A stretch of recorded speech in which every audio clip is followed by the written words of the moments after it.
CBS. To ask a question for Coach Fisher, please press 10 on your telephone's keypad now. Coach, while we wait on those questions, if you could please take a minute to comment on your squad as you enter the game on Saturday versus Alabama. Yes, coming back this week, we practiced very well this week. After disappointing, we didn't come out on top at Mississippi State, but we didn't play well enough, didn't seize opportunities in which we had in all three phases to get the outcomes in which we wanted. We have to learn that, and we have to continue to practice better. But our kids have a great upbeat attitude this week, practice well, working well on all three phases. Must be this week because we play Alabama, who is a very, very good team, as we all know, who is strong in all three phases. Nick does a tremendous job. They will definitely be ready to play. They always are.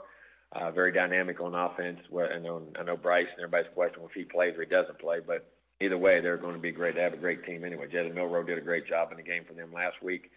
Receivers are always dynamic in play. The tailback is very explosive, and all their tailbacks have done it. Their offensive line keeps getting better and better. Tight end's a really good player, very solid, does a lot of things for them. And a lot of hidden things and high blocks and the routes and protections, and then all of a sudden you catch us 2-3 balls. I mean, all those guys, they do a great job. Bill does a great job with them on offense. Defense, of course, they're always very strong. Starts with Will Anderson, Dallas Turner, the guys on the edges. They're big and physical inside. Toto, 10, the linebacker is very athletic. Moody, you can see the experience and the mistake. Just really good player. I know people don't know his name as much, but the guy's a really good player. Corners are young and athletic, can really play. The safeties are all going to be high draft picks. Mix their fronts, 3 down, 4 down, same personnel can rush. Very dynamic in the kicking game. Excellent kick returners. They're dynamic, and the guys that catch it. Kool-Aid, I know, is returning punt.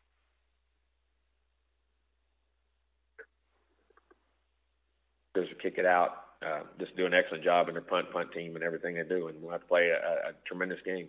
And to do that, we have to have a tremendous week of practice, which we're working on right now, and the guys have done a good job. We need to have another good day today. Questions? First up, we have Mac Engel, the Fort Worth Star-Telegram.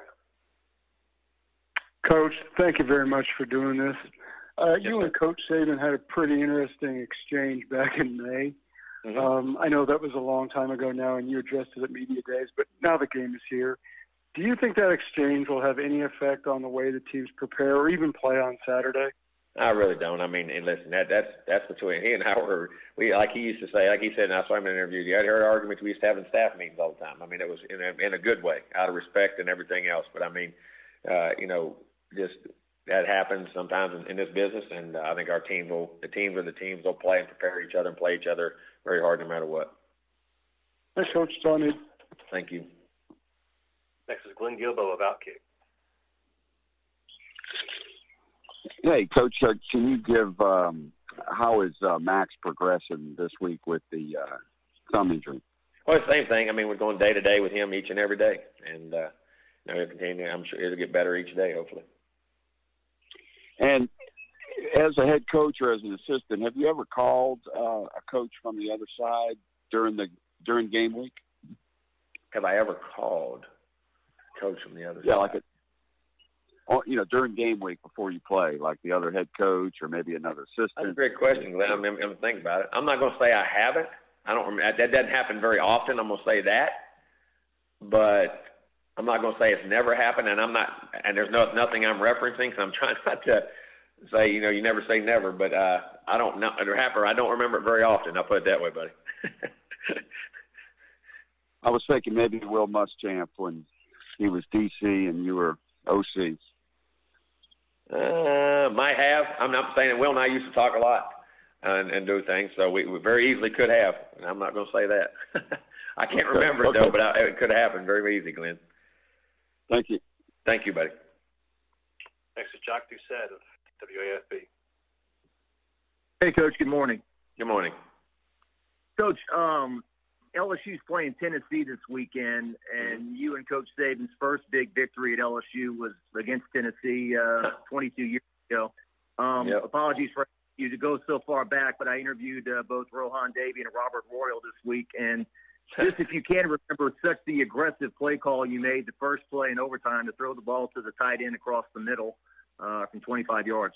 Yeah, Josh Reed had a great night that night, and Rowe was National Player of the Week, and they played well, and it was right slot Hoy, 2 Rogers smash, White Snake.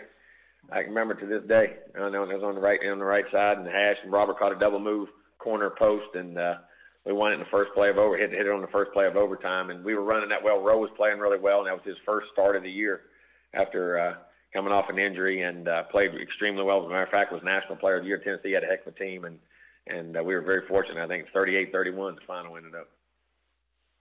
And some more nostalgia, if you don't mind. The next year when you played him in the SEC championship game, Rohan joked that you had drawn up some quarterback draws for him that week that just looked awful in practice, but he feels like Matt Malk took his touchdowns in that game. Do you remember that week and those play calls against Tennessee? Well, it did, and we had some empty stuff that we wanted to run, and it wasn't just draws, but they were, quarterback powers, quarterback counters, some of the stuff that everybody does today, a lot of them. We ran quarterback counters, powers, and threw out of it and gotten two tight ends and three wide outs, took some backs out, and then we mixed it in. And I had an inclination, too, that if Matt had to play, it was a package in which he could do very well, too, at that time. And we had worked on it in reference to that. Yeah, Rowe had taken a hit in that game. We lost he and Tofield both. We were down 17-7 at halftime, then we come back and scored like 5 out of 6 drives and won it 31-20 on a drive at the end. I remember in the SEC, we were a big underdog. They were going to play for the national championship and had one heck of a team. And we designed, and we put some things in at halftime because Rowe got hurt for that. We designed them up and had them in our offense and put a whole package in at halftime and then come out the second half and made the adjustment. We're fortunate our guys played their tails off and won the game. Great stuff. Thanks for answering. Appreciate it. Thank you. Next is Steve Moulton, WZZN. Coach, appreciate the time, sir. Hope you're doing well. You too, buddy. Thank you. I appreciate that. I know you talked in your open about Milroe, but after seeing him at Arkansas, what impresses you most about Jalen Milroe, Coach? Well, I've had him in camp too, and I recruited him. I mean, first of all, he's a tremendous young man, high-character young man, very intelligent. Meeting up there in camp and things, he can throw. His arm is extremely strong, can throw the football, athletic, competitive, and was a tremendous high school player. And he's doing a great job for them in Alabama. And made big plays at big times in that game. Come in that game, and you don't ever think you're replacing the Heisman Trophy winner. And all of a sudden, you come in and you lead them down a couple drives, and then game got scary at 28-23, and he makes a big play that sprung at 3rd and 15 and breaks a 62, 64-yard run, however long that was, down like 2 or 3 yard line. And you see a competitor and a guy who's progressing, doing really nice. And from your defensive standpoint, how well of a tackling defense do you think you have, Coach? And what are areas in that realm that you need to improve, you think?